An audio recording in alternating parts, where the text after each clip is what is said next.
It's impossible to predict the time when confidence will be lost, but it can come quickly. Resorting to buying other paper currencies will not be of much help. When the dollar crashes, most likely the purchasing power of all currencies, since all currencies hold dollars as a reserve, will go down as well. This means that dollars and other currencies will go into buying consumer items, precious metals, and other physical properties. Consumer prices will soar, as well as interest rates. The central bank will lose control, and the more they inflate, the worse the confidence becomes. The interest rates will respond to these efforts by rising sharply.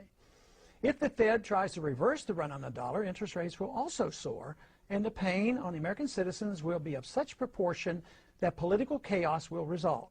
Either scenario leads to political and social chaos, the third event, and the most dangerous. With no ability of the federal government to fund its commitments, international or domestic, major changes will occur in our system.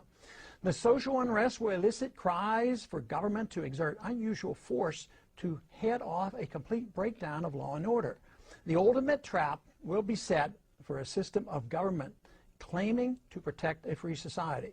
If more power and police authority are not given to the federal government, it will be argued that only anarchy will result.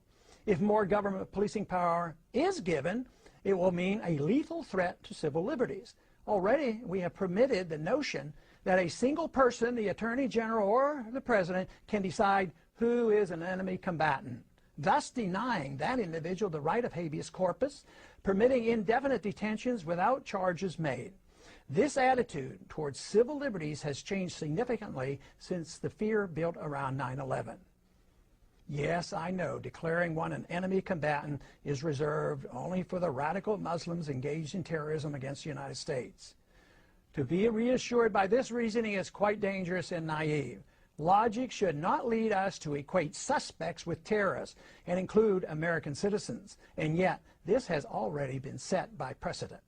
Under difficult circumstances, our political leaders will not be hesitant to use these powers to maintain order. Tragically, the people may even demand it.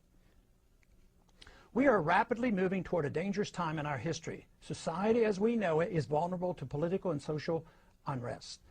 This impending crisis comes as a consequence of our flawed foreign and domestic economic policies, a silly notion about money, ignorance about central banking, and ignoring the onerous power and mischief of out-of-control intelligence agencies. Our unsustainable welfare state and a willingness to sacrifice privacy and civil liberties in an attempt to achieve safety and security from an inept government. Dangerous times indeed. What can be done about it? Must we wait for the inevitable and expect to restore our liberties in a street fight against the overwhelming power of the state? Not a good option. The only way that we can prevent blood from running in the streets is to offer a better idea of the proper role of government in a society that desires first and foremost liberty. And that is impossible without a firm commitment by our thought leaders to the ideas of freedom, the source of all creative energy and prosperity. An all-powerful state is the threat to that ideal. The prevailing attitude of the people, as it once was in early America, must be that of liberty and self-reliance, rather than the nanny state and dependency. Rely on the government force to mold all private choices. If this is understood, a smooth, although not painless, transition to a free society is achievable. Ignoring this option will be very destructive to everything that is dear to the hearts of most Americans. What is it that we must do?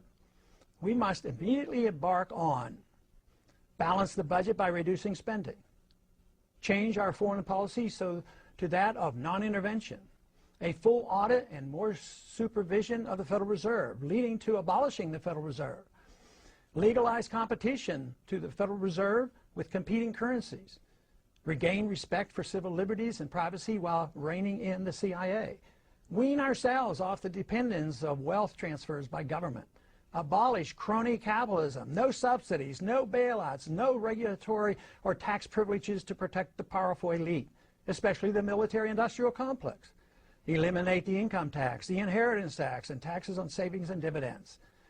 None of this can happen without the restoration of Congress to its dominant position of the three branches of government, as was originally intended by the Constitution. The executive and the judicial must be reined in, and Congress must assert its prerogatives over all legislation curtailing all unconstitutional agendae through budgetary controls. Signs abound that angry Americans are now more ready than ever before for a change in direction that is indeed real. If this program were improvised, even suddenly and dramatically, the adjustment, though significant and to a degree somewhat painful, would be much shorter and of minor consequence compared to the chaos and poverty that will result if we refuse to change our gluttonous appetite for a free lunch.